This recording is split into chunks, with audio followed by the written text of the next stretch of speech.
It's nice to see you again, Westchester. It is Thursday, February 26, 2026, and I'm Bonita with the Westchester Chronicle. The 2026 midterm elections will be taking place later this year. And if you feel the need or hear the call to represent your community, here is how you can start your electoral journey. For those of you who would like to run as a member of the Democratic or Republican Party, you would submit a nomination petition. This petition is a collection of signatures of residents who support your candidacy for the position you would like to serve. The minimum number of signatures required to be added to the ballot varies based on the office.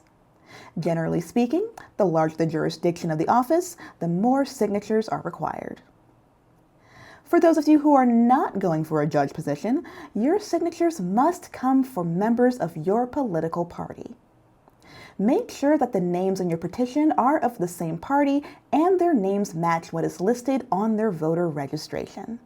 Candidates filing nomination petitions will have to go through the primary election, which will take place on Tuesday, May 19th of this year. The candidate with the most votes from each party will be placed on the ballot for the November election. The circulation period for candidates started on February 17th and will last until Tuesday, March 10th. Now, say you want to run as an independent or as any third party.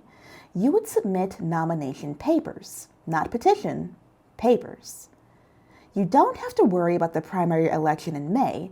You would go straight on the November ballot. This way is a little more challenging as the number of signatures needed to get on the ballot must be at least 2% of the largest entire vote cast for an elected candidate in the last election of your district. Don't worry.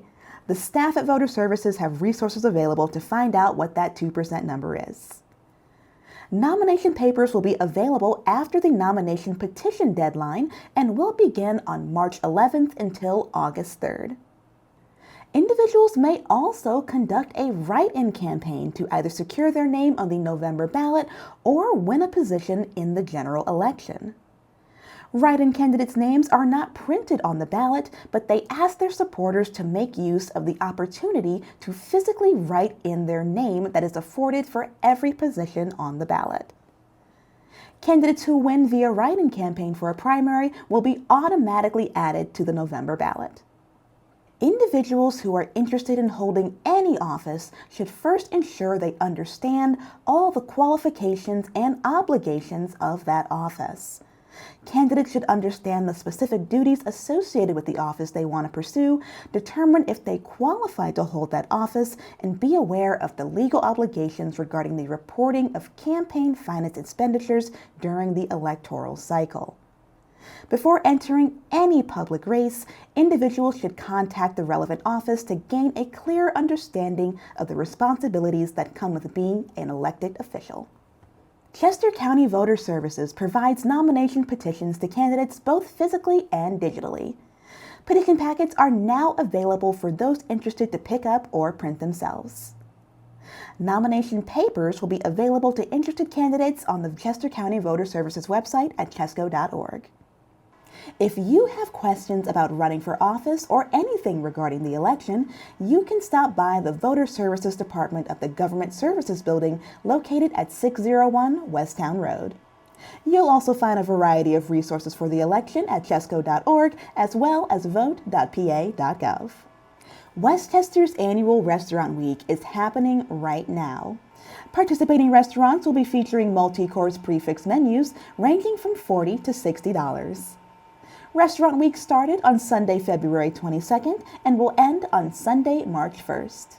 Westchester just gave you a reason to make dinner plans this week. Downtown Westchester's Restaurant Week runs from Sunday, February 22nd through Sunday, March 1st, and it's a week-long food event where some of the best local spots offer prefix menus all week long. It's the perfect excuse to finally try that restaurant you've been eyeing or revisit a favorite with multi-course meals priced typically around $40 to $60.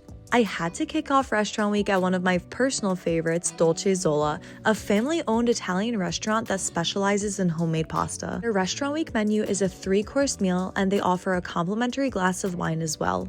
I started with a glass of white wine, and they also served their bread with their homemade pomodoro sauce, which is so delicious. And for my appetizer course, I got the eggplant parmigiana, which is stacked eggplants with pomodoro sauce and melted mozzarella, and it was incredible. The eggplant was fried perfectly, and their sauce is so good, I would drink it alone if I could. For my entree, I ordered the gnocchi alla norma, which is a secret menu item that is not currently listed on their main menu. It had fresh bruschetta tomatoes, marinated eggplants, tomato confit, all mixed in with their homemade gnocchi and topped off with shaved ricotta ensalada. This was absolutely incredible, and the gnocchi was cooked so perfectly. By this time, I was so full, but I had my last and favorite course, the dessert course. I ordered their chocolate mousse, which is made fresh to order, and wow. The mousse is incredibly light and not overly sweet. I really could have licked the bowl clean. Dolce Zola was the perfect restaurant to kick off restaurant week, but I'm not done yet. I saw some other restaurants were also offering lunch menus, so the next day I went to dine at Beer Hall. They offered a 4-course meal for $25, which is an incredible deal. To start, I got the house salad, which had a super flavorful dressing, and I also got the French onion soup, which is a cheese lover's dream. I haven't had French onion soup in years, and it was so flavorful. For my next appetizer course, I ordered the fried green tomatoes, and I loved that they served it with a burrata bowl, and the presentation was gorgeous. I almost didn't want to eat it. And for my last course, I ordered the falafel wrap, which came with a huge side of fries, and let me tell you, I was blown away by the falafel. They mashed up the falafel so you got a little bit in every bite, and they also added crunchy marinated chickpeas, and I think it also had pesto in it, and wow, it paired so well together. I really like this dish. I'm also such a sucker for French fries, and theirs was so light and perfectly seasoned. I was unbelievably stuffed after this meal, and I had to take a little stroll around Westchester to walk it all off. Restaurant week is the perfect chance to explore Westchester's incredible dining scene and try something new. You can find the list of all 32 participating restaurants on the Downtown Westchester website and reserve today. Don't miss out, these special menus are only available for a limited time. This has been Zabelle Minasian with the Westchester Chronicle. Thank you, Zabelle. You can find out more about the participating locations by heading over to downtownwestchester.com. Money spent in the borough, especially Rambucks, stay in the borough. So stop by your favorite local restaurant this weekend to try something new. Finally, this weekend, the Westchester University's Department of Theater and Dance is putting on a performance of Good by C.P. Taylor. Our editor Kyle Hudson went to a rehearsal this week to speak with the cast and crew. I'm playing John Halder in Westchester University's production of Good by C.P. Taylor. And what is Good? Good is a show about a regular man, a German literature professor in the 1930s who was recruited by the Nazis, specifically in their euthanasia program. And it's about how he socially and psychologically gaslights himself into climbing higher and higher in the ranks of Nazi Germany. I'm playing Morris, that is the lead character, Halder's best friend. He is Jewish, and we are currently in a time where Jews are being looked down upon and discriminated because of their religion. I play the role of Anne, who is the student originally of Professor Halder, and more so becomes his wife in the later coming of the show. And what is Good? Good is a show about a regular man, a German literature professor in the 1930s who was recruited by the Nazis, specifically in their euthanasia program. And it's about how he socially and psychologically gaslights himself into climbing higher and higher in the ranks of Nazi Germany. Good by C.P. Taylor is about Nazi Germany. It is about coming to terms with what the difference between good and bad is and what makes someone good. I think that this is a time period that needs to be studied. I think it needs to be known. I think that we throw around rhetoric about this time period a lot, but there isn't always a lot of knowledge about what it was actually like and the timeline of how things happened and everything else. So I think that knowledge is power, and I think that when we say the words never again, we have to mean it, and that means we have to study this time period. It's a show about a everyday guy who gets recruited by the Nazis, very sadly, and you watch him slowly transform from this wonderful man into this role who kind of portrays Hitler in a way. And it's just very upsetting to watch how people don't really realize how they change in these sort of ways, become something from good to bad. It's been a great collaboration. We started with getting cast in November. We had our first table read before we left for winter break in December, and then we came back on January 20th with our lines memorized and ready to hit the road. So here we are. I think it's February 24th today? Yeah. And we're rocking and rolling and ready to go. It's been, every rehearsal feels like one great discussion. Like our assistant director, Stevie, our director, Harvey, since I'm on stage the whole time, I really don't have any outlet except for through them. So it's really been just a great collaborative process. It's been very impactful and meaningful. I've never been a part of a show that has been so dramatic and intense and holds so much meaning behind it. I never played a role. I usually have played the funny and loud, belty roles, and I've never played a role that has been so drastic as Anne is.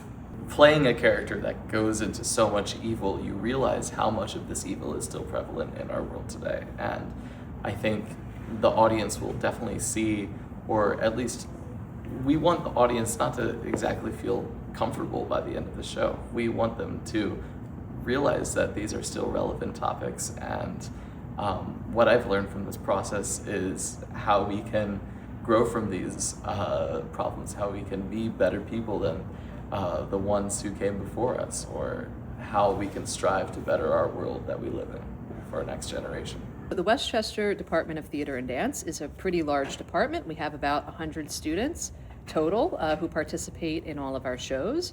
And the theme of our season this year is leadership. So this is the third of 4 shows that have explored different topics in leadership, different kinds of leadership, triumphs of leadership, and of course this play is about failures of leadership. So if you want to learn more about the Westchester Department of Theater and Dance, you can go on our website at wcupa.edu. Good opens tonight at 7:30 p.m. and runs until March 1st. You can get tickets at the Westchester University's Department of Theater and Dance at their website. And that's all for today's episode. As always, we want to thank you for your time, and we hope to see you soon. And if you want to subscribe to our weekly newspaper, click the link in the comments below. It's only $7 a month, and every penny goes directly towards supporting local news. Until next time, I'm Bonita with the Westchester Chronicle.